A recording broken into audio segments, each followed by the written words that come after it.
बेच रहे, इन लोगों की पहचान करनी पड़ेगी। देश में बड़े बड़े आंदोलन ये चलाने पड़ेंगे। आज से जो संयुक्त मोर्चा ने फैसले लिए हैं, उसके तहत हमको बड़ी बड़ी मीटिंगें पूरे देश भर में करनी पड़ेगी। अब ये मिशन खाली मिशन उत्तर प्रदेश और ये नहीं उत्तराखंड, मिशन होगा संयुक्त मोर्चे का देश बचाने का। ये देश बचेगा, ये संविधान बचेगा। आज लड़ाई उस मुकाम पर आ गई कि देश के जो नौजवान हैं, जो 14 करोड़ लोग जो बेरोजगार हमारे साथी, हमारे बच्चे हुए हैं, यह आंदोलन उनके कंधों पे है। जिस तरह से एक चीज बेची जा रही है, 3 कानून भी उसी का ही एक हिस्सा है। पहला है कि यहां पे रेल और हवाई जहाज और हवाई अड्डे बेचे जाएंगे। किसने परमिशन दी? किसकी ताकत है कि देश की प्रॉपर्टियों को बेचोगे? आपने घोषणा पत्र में नहीं लिखा, देश की जनता को धोखा दिया। धोखा नंबर 1।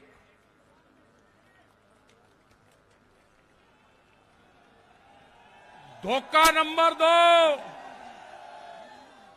धोखा नंबर 2, बिजली बेचेंगे, प्राइवेट करेंगे बिजली को। ये धोखा नंबर 2 कहीं घोषणा पत्र में नहीं लिखा। जब वोट मांगी, नहीं कहा कि बिजली भी बेचेंगे। ये सड़क बेचेंगे, पूरी सड़कों पर टैक्स लगेगा और एनएच के आसपास 500 मीटर तक अपनी कोई चाय की दुकान और गुमटी भी नहीं लगा सकता। अगर किसी ने चाय का खोखा रखा तो वह जमीन उसकी गांव समाज में निहित होगी। ये सड़कों को बेचने का काम करेंगे। ये देख लेना क्या क्या चीज बिक्री है। ये सेल फॉर इंडिया का बोर्ड देश में लग चुका है।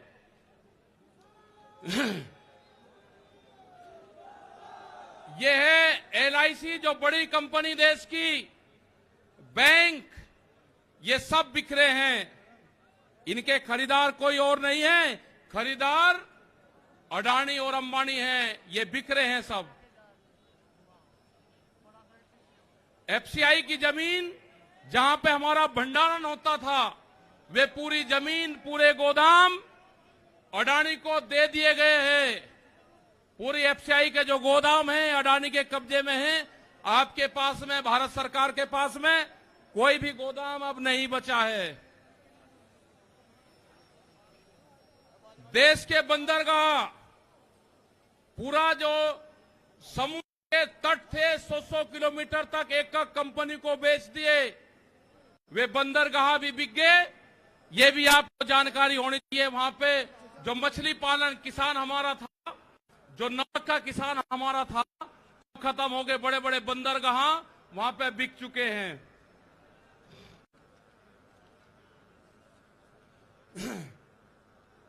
ये जल को बेच रहे हैं।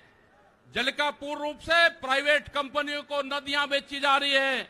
जो नदियां, जो जल हमारी जीवन रेखा होती थी, उनको बेचने का काम पूरे देश में करा जा रहा है।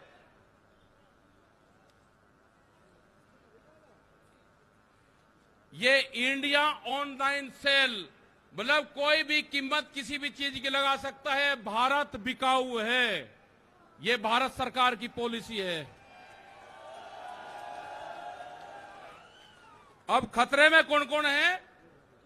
ओएनजीसी, बीपीसीएल, इस्पात, शिक्षा, प्राइवेट जो चिकित्सा हो रही है, और देश के संविधान भी खतरे में है। जो बाबा भीमराव अंबेडकर का संविधान था, वो भीड़ में बता जा रहा है। हम उसको भी बता रहे हैं कि बाबा भीमराव अंबेडकर का संविधान भी खतरे में है, उसको भी बचाना है। और ये खेती किसानी, जिससे ये आंदोलन शुरू हुआ, ये खेती और किसानी भी बिक्री के कगार पे है। हमारी समझ में जब आया, जब देश की खेती बिकने के कगार पाई, जब ही आंदोलन शुरू हुआ। उसके 3 कानून 9 महीने से किसान आंदोलन है, वो करने को तैयार नहीं है। आज हालात यह है कि आपका 10 साल पुराना, वे आगे के 10 साल पुराना ट्रैक्टर नहीं चलेगा, वो भी इसी में आता है। आपको बैंक में कर्जा आप दुगना ले लो, आपको बैंक दुगना कर्जा दे देगा। आपको बैंक कहेगा कि गोल्डन कार्ड बना दिया, आप कर्जा ले लो, फसलों के भाव नहीं आपको देंगे। हम जिस जमीन पर आए हैं, ये जमीन उत्तर प्रदेश की जमीन, और जहां पे मुजफ्फरनगर का जो क्षेत्र है, ये गन्ने की बेल्ट है पूरी। क्या इन लोगों ने ये नहीं कहा कि जब अगर हमारी सरकार आएगी तो हम 450 रुपए गन्ने का भाव देंगे?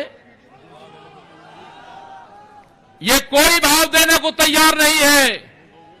यहां पे सरकारें पहले भी आई जिन्होंने 80 रुपया रेट बढ़ाया, दूसरे वाली सरकार आई 50 रुपए रेट बढ़ाया। क्या योगी सरकार उन दोनों से कमजोर है? 1 रुपया रेट नहीं बढ़ाया। हमारा 12,000 करोड़ रुपया से ज्यादा आज शुगर फैक्ट्री पे सरकार पे बकाया है। अगर हम मांगते हैं तो कहते हैं जी ये राजनीति कर रहे हैं। अगर ये मुद्दे उठाने राजनीति है तो ये मुद्दे यहां के लोग उठाते रहेंगे। हमें बहुत तरह के एलिगेशन लगाए गए। हम 9 महीने से वहां पे हैं, आप लोगों के बीच से वहां पे गए। आप बहुत जिम्मेदारी के साथ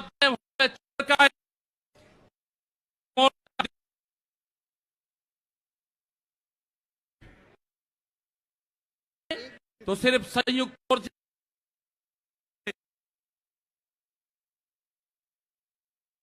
जमीन पर पैर नहीं रखेंगे भैया। यहाँ पे मुजफ्फरनगर की जमीन पे हम पैर नहीं रखेंगे। हम गाड़ी से यहां से वापसी जाएंगे। जब ये आंदोलन फतेह होगा, इस किसान और देश के जवान की जीत होगी, जब ही हम यहां पाएंगे। अत्याचार बहुत है। यहां पे पुलिस फोर्स के लोग भी होंगे। यहां पे पुलिस फोर्स के लोग हैं, उनकी सैलरी 25 और 30 हजार रुपए है। ड्यूटी वे 24 घंटे देंगे। मास्टर जो प्राइमरी का टीचर है, उससे आधी सैलरी उनकी होगी।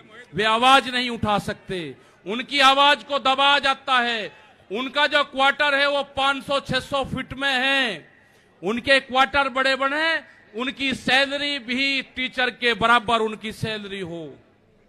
वे ड्यूटी देते हैं 24 घंटे। जितने भी सरकारी कर्मचारी हैं, उनकी पेंशन खत्म करोगे। एमपी एमएलए की पेंशन लोगे 2-2, 3-3। कर्मचारियों की पेंशन खत्म करोगे। आप देश में प्राइवेटाइजेशन करोगे तो रोजगार खत्म होंगे। हमारी समझ में एक बात नहीं आई, जो बड़ी बड़ी कंपनी 67,000 और 1 लाख करोड़ रुपया सरकार का लेकर भाग जाती है, उन्हीं को ही फिर बड़ी बड़े संस्थाएं बेच रहे हैं। वो पैसा कहां जा रहा है? अगर पूरे हमारे संस्थाओं के रेलवे बिक्री है, रेल के 4.5 लाख कर्मचारी बेरोजगार होंगे। मैंने जो सफाई कर्मचारी है उनसे बातचीत करी, रेलवे के या किसी भी नगर पालिका के हों, 5 और 6 हजार रुपए में वे सफाई कर्मचारी बार्मिक समाज के लोग नौकरी करेंगे। यहां पे अगर ठेका पड़ता होगी तो रोजगार जाएंगे। अगर प्राइवेट कंपनी के हाथ में ये कंपनी आ जाएगी, जिस तरह से रेलवे गई, 4.5 लाख कर्मचारी बेरोजगार होंगे। जो रेहड़ी पटरी के लोग अपना रोजगार चलाते थे, वे 4.5 करोड़ लोग हैं, वे बेरोजगार होंगे। बड़ी बड़ी एमेजॉन जैसी कंपनी आ रही है जो इस देश में व्यापार करेंगी, इस देश में मॉल खुलेंगे। वे हमारे मजदूर भाई कहां जाएंगे? ये उनकी भी लड़ाई है। ये लड़ाई जितनी भी संस्थाएं बिक्री है उसकी लड़ाई है। और आपने आगे की और हम बात बता देना चाहते हैं, ये लड़ाई शुरू हुई 3 काले कानून से। ये लड़ाई शुरू हुई एमएसपी पे गारंटी कानून से। हमने एक ही जिले का एक डाटा भारत सरकार को दिया, यहां उत्तर प्रदेश के अधिकारियों को दिया, यहां के मुख्यमंत्री को दिया। रामपुर जिले में जो मंसूरी धान की खरीद होती है वो बिहार में पैदा होता है, उसको बेच रहा है यहां पे। वो पंजाब जाता है, हरियाणा जाता है। बड़े व्यापारी का धान फसलें एमएसपी पे बिकती है, किसान की 10 से और 15% बिकती है। यह आपको समझना होगा। पूर्ण रूप से फसलों के दाम नहीं तो वोट नहीं, ये नारा लगाना पड़ेगा। फसलों के दाम नहीं तो वोट नहीं, जब तक इस सरकारों को वोट की चोट नहीं दोगे, ये दोनों बाहरी लोग हैं, इनको यहां से जाना होगा।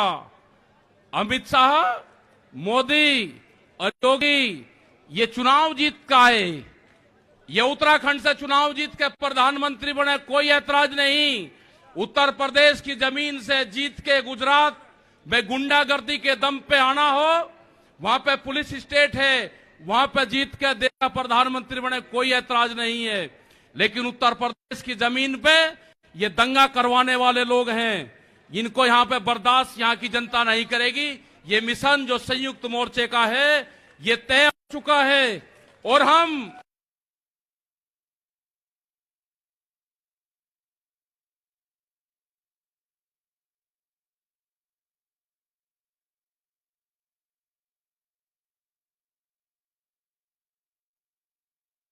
मोर्चा नहीं छोड़ देंगे। अगर हमारे को शहीद होना पड़ेगा तो हम मोर्चे पर होएंगे, या तो जीत का आएंगे, बगैर जीते नहीं आएंगे वापसी। ये